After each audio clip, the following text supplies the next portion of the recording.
ಮಂಡ್ಯದಲ್ಲಿ ಭ್ರೂಣಲಿಂಗ ಪತ್ತೆ ಮತ್ತು ಹತ್ಯೆ ಈಗಲೂ ಕೂಡ ಮುಂದುವರೆದಿದೆಯಾ ಅನ್ನುವ ಪ್ರಶ್ನೆ ಮೂಡ್ತಾ ಇದೆ. ಕಾರಣ ಏನು ಅಂದರೆ 2 ಖಾಸಗಿ ಸ್ಕ್ಯಾನಿಂಗ್ ಸೆಂಟರ್ಗಳಲ್ಲಿ ಭ್ರೂಣಲಿಂಗವನ್ನು ಪತ್ತೆ ಮಾಡ್ತಾ ಇದ್ರು ಅನ್ನುವಂತಹ ಶಂಕೆ ವ್ಯಕ್ತವಾಗಿರುವಂಥದ್ದು.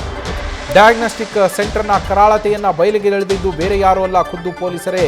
ಕೆಆರ್ ಪೇಟೆಯಲ್ಲಿ ಇರುವಂತಹ 2 ಖಾಸಗಿ ಡಯಾಗ್ನೋಸ್ಟಿಕ್ ಸೆಂಟರ್ಗಳ ಮೇಲೆ ಲೋಕಾಯುಕ್ತ ಪೊಲೀಸರು ದಾಳಿಯನ್ನು ಮಾಡಿದ್ದಾರೆ. ಈ ಸಂದರ್ಭದಲ್ಲಿ ಇದು ಬಯಲಿಗೆ ಬಂದಿರುವಂಥದ್ದು.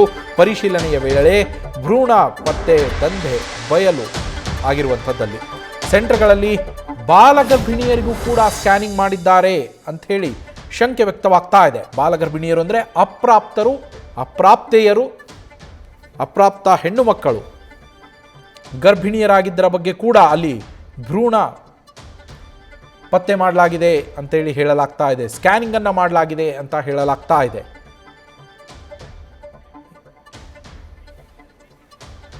ನಮ್ಮ ಮಂಡ್ಯ ಪ್ರತಿನಿಧಿ ನಂದೀಶ್ ಫೋನ್ ಸಂಪರ್ಕದಲ್ಲಿದ್ದಾರೆ. ನಂದೀಶ್, ಮಂಡ್ಯದಲ್ಲಿ ಮತ್ತೊಮ್ಮೆ ಭ್ರೂಣ ಪತ್ತೆ ಹಾಗೂ ಹತ್ಯೆಯ ಶಂಕೆ ವ್ಯಕ್ತವಾಗ್ತಾ ಇದೆ. ಲೋಕಾಯುಕ್ತ ಪೊಲೀಸರ ದಾಳಿಯ ವೇಳೆ ಏನೆಲ್ಲ ಬಯಲಿಗೆ ಬಂದಿದೆ ನಂದೀಶ್? ಖಂಡಿತ ನವೀನ್, ಮಂಡ್ಯದಲ್ಲಿ ಭ್ರೂಣಲಿಂಗ ಪತ್ತೆ ಮತ್ತು ಹತ್ಯೆ ಹಿಂದೆಯೂ ಕೂಡ ಬೆಳಕಿಗೆ ಬಂದಿತ್ತು. ಅದರಲ್ಲೂ ಕೂಡ ನಿರ್ಜನ ಪ್ರದೇಶದ ಆಲೆಮನೆಯೊಂದರಲ್ಲಿ ಆ ಒಂದು ದುಷ್ಕೃತ್ಯವನ್ನ ಮಾಡಲಾಗಿತ್ತು. ಬೆಂಗಳೂರು ಸೇರಿದಂತೆ ಬೇರೆ ಬೇರೆ ಕಡೆಯಿಂದ ಇಲ್ಲಿಗೆ ಬಂದು ಭ್ರೂಣಲಿಂಗ ಪತ್ತೆಯನ್ನ ಮಾಡಿಸ್ಕೊಳ್ಳುವಂತ ಕೆಲಸಕ್ಕೆ ಮುಂದಾಗ್ತಾ ಇದ್ರು. ಇಲ್ಲೊಂದಷ್ಟು ದಂಧೆಕೋರರು ಆ ಒಂದು ಕೆಲಸವನ್ನು ಕೂಡ ಮಾಡ್ತಾ ಇದ್ರು. ಆ ಒಂದು ಪ್ರಕರಣ ಇಡೀ ರಾಜ್ಯವನ್ನೇ ಬೆಚ್ಚಿ ಬೀಳಿಸಿತ್ತು.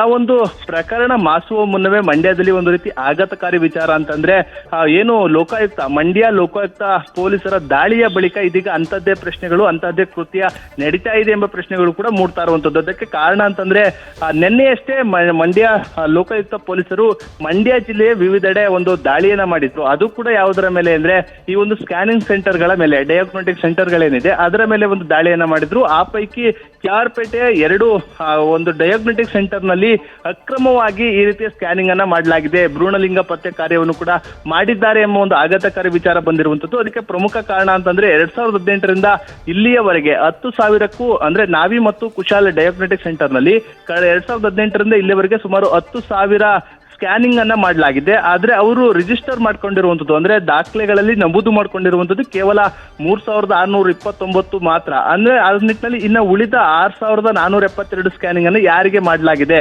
ಆ ಒಂದು ಪ್ರಶ್ನೆಗಳು ಕೂಡ ಇಲ್ಲಿ ಮೂಡ್ತಾ ಇದೆ. ಅದರ ಜೊತೆಗೆ ಏನು 31 ಬಾಲ ಗರ್ಭಿಣಿಯರಿಗೆ ಅಂದ್ರೆ 18 ವರ್ಷ ತುಂಬುವ ಮುನ್ನವೇ ಗರ್ಭಿಣಿಯಾದಂತವರ ಅವರ ಒಂದು ಸ್ಕ್ಯಾನಿಂಗ್ ಅನ್ನು ಕೂಡ ಮಾಡಲಾಗಿದೆ. ಅದನ್ನ ಅಧಿಕಾರಿಗಳಿಗೆ ಮಾಹಿತಿ ನೀಡಿಲ್ಲ. ಆ ನಿಟ್ಟಿನಲ್ಲಿ ಒಂದು ರೀತಿ ಖಾಸಗಿ ಡಯಾಗ್ನೋಸ್ಟಿಕ್ ಸೆಂಟರ್ ನಲ್ಲಿ ಈ ರೀತಿ ಅಕ್ರಮವಾಗಿ ಭ್ರೂಣಲಿಂಗ ಪತ್ತೆ ಮತ್ತು ಹತ್ಯೆ ಕಾರ್ಯ ನಡೆದಿದೆ ಎಂಬ ಒಂದು ಶಂಕೆಯೂ ಕೂಡ ವ್ಯಕ್ತ ಆಗಿರುವಂತದ್ದು. ಸದ್ಯ ಮಂಡ್ಯ ಲೋಕಾಯುಕ್ತ ಪೊಲೀಸರು ಇದಕ್ಕೆ ಸಂಬಂಧಪಟ್ಟಂತೆ ಸಮಗ್ರವಾದಂತಹ ಮಾಹಿತಿಗಳನ್ನ ಪಡೆದು ಪರಿಶೀಲನೆ ಮಾಡಿ ಇದೀಗ ಲೋಕಾಯುಕ್ತ ಒಂದು ಅಧಿಕಾರಿಗಳು ಮೇಲಧಿಕಾರಿಗಳಿಗೆ ಗಮನಕ್ಕೆ ಕೂಡ ತಂದಿದ್ದಾರೆ. ಆ ನಿಟ್ಟಿನಲ್ಲಿ ಮತ್ತೊಂದು ಒಂದು ವಿಚಾರ ಅಂತಂದ್ರೆ ಇಲ್ಲಿ ಆರೋಗ್ಯ ಇಲಾಖೆಯ ಮೇಲೂ ಕೂಡ ಒಂದಷ್ಟು ಅನುಮಾನಗಳು ಮೂಡುವಂತದ್ದು. ಅಂದ್ರೆ ಆರೋಗ್ಯ ಇಲಾಖೆ, ಮಂಡ್ಯ ಜಿಲ್ಲೆಯ ಆರೋಗ್ಯ ಇಲಾಖೆ ಅಧಿಕಾರಿಗಳು ಹೇಳ್ತಾ ಇದ್ದಾರೆ, ನಾವು ಶಿಸ್ತು ಕ್ರಮವನ್ನು ತೆಗೆದುಕೊಳ್ತೀವಿ, ಆಗಾಗ ಒಂದು ರೇಡ್ ಅನ್ನ ಮಾಡ್ತಾ ಇದೀವಿ, ಪರಿಶೀಲನೆ ಮಾಡ್ತಾ ಇದೀವಿ ಅಂತ. ಆದ್ರೆ ಇದುವರೆಗೂ ಅವರು ಮಾಡೇ ಇಲ್ವಾ ಎಂಬ ಒಂದು ಲೋಕಾಯುಕ್ತ ದಾಳಿಯಿಂದಲೇ ಈ ಒಂದು ನಂದೀಶ ಅನುಮಾನ. ನಿಜಕ್ಕೂ ಆರೋಗ್ಯ ಇಲಾಖೆ ಏನು ಅಲ್ಲಿ ಹೇಳ್ತಾ ಇದೆ, ನಾವು ಪರಿಶೀಲನೆ ಮಾಡ್ತಾ ಇದೀವಿ, ಆಗಾಗ ರೇಡ್ ಅನ್ನ ಮಾಡ್ತಾ ಇದ್ವಿ ಅಂತ ಹೇಳಿ, ನನಗಿರುವ ನಾಲೆಡ್ಜ್ ನ ಪ್ರಕಾರ ಅಲ್ಲಿ ಏನು ಸ್ಕ್ಯಾನಿಂಗ್ ಮಾಡ್ತಾರಲ್ಲ ಅದು ಡಿಜಿಟಲೈಸ್ಡ್. ಯಾಕೆಂದ್ರೆ ಅದೆಲ್ಲ ಡಿಜಿಟಲ್ ಅಲ್ಲೇ ಇರುತ್ತೆ, ಅದಕ್ಕೆ ಡಿಜಿಟಲ್ ಡಾಟಾ ಇರುತ್ತೆ. ಅಲ್ಲಿ 10,000 ಸ್ಕ್ಯಾನಿಂಗ್ ಆಗಿದೆ ಅನ್ನೋದಲ್ಲಿ ಗೊತ್ತಾಗತ್ತೆ ಕೂಡ.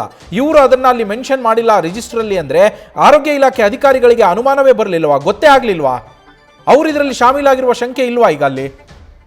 ಖಂಡಿತ ನವೀನ್, ಈ ಒಂದು ಲೋಕಾಯುಕ್ತ ದಾಳಿಯಿಂದ ಆರೋಗ್ಯ ಇಲಾಖೆಯ ಮೇಲೂ ಕೂಡ ಒಂದಷ್ಟು ಅನುಮಾನಗಳು ಮೂಡ್ತಾ ಇದೆ. ಯಾಕೆಂದ್ರೆ ಆರೋಗ್ಯ ಇಲಾಖೆ ಪ್ರತಿ 3 ತಿಂಗಳಿಗೊಮ್ಮೆ 6 ತಿಂಗಳಿಗೊಮ್ಮೆ ಈ ರೀತಿ ಒಂದು ಪರಿಶೀಲನಾ ಕಾರ್ಯವನ್ನ ಮಾಡಬೇಕು. ಆದ್ರೆ ಇದುವರೆಗೂ ಆರೋಗ್ಯ ಇಲಾಖೆ ಅಧಿಕಾರಿಗಳಿಗೆ ಮಾಹಿತಿಯೇ ಬಂದಿರುವ ಎಂಬ ಪ್ರಶ್ನೆಗಳು ಕೂಡ ಮಾಡ್ತಾ ಇರುವಂತದ್ದು. ಇನ್ನು ಬಂದಿದ್ರು ಕೂಡ ಎಲ್ಲ ಒಂದ್ ಕಡೆ ಅಧಿಕಾರಿಗಳು ಆ ಒಂದು ಡಯಾಗ್ನೋಸ್ಟಿಕ್ ಸೆಂಟರ್ಗಳ ಜೊತೆಗೆ ಶಾಮೀಲಾಗಿದ್ದಾರೆ. ಆ ಒಂದು ಶಾಮೀಲಾಗಿ ಸಂಪೂರ್ಣವಾಗಿ ಅಕ್ರಮವಾಗಿ ಈ ರೀತಿಯ ಸ್ಕ್ಯಾನಿಂಗ್, ಭ್ರೂಣಲಿಂಗ ಪತ್ತೆ ಮತ್ತು ಹತ್ಯೆ ಕಾರ್ಯದಲ್ಲಿ ಅಧಿಕಾರಿಗಳು ತೊಡಗಿದ್ದಾರೆ ಎಂಬ ಪ್ರಶ್ನೆಗಳು ಕೂಡ ಮೂಡ್ತಾ ಇರುವಂತದ್ದು. ಆ ನಿಟ್ಟಿನಲ್ಲಿ ಸದ್ಯ ಮಂಡ್ಯ ಲೋಕಾಯುಕ್ತ ಪೊಲೀಸರ ದಾಳಿಯಿಂದ ಸಂಪೂರ್ಣವಾದಂತಹ ಮಾಹಿತಿ ಬಂದಿದೆ.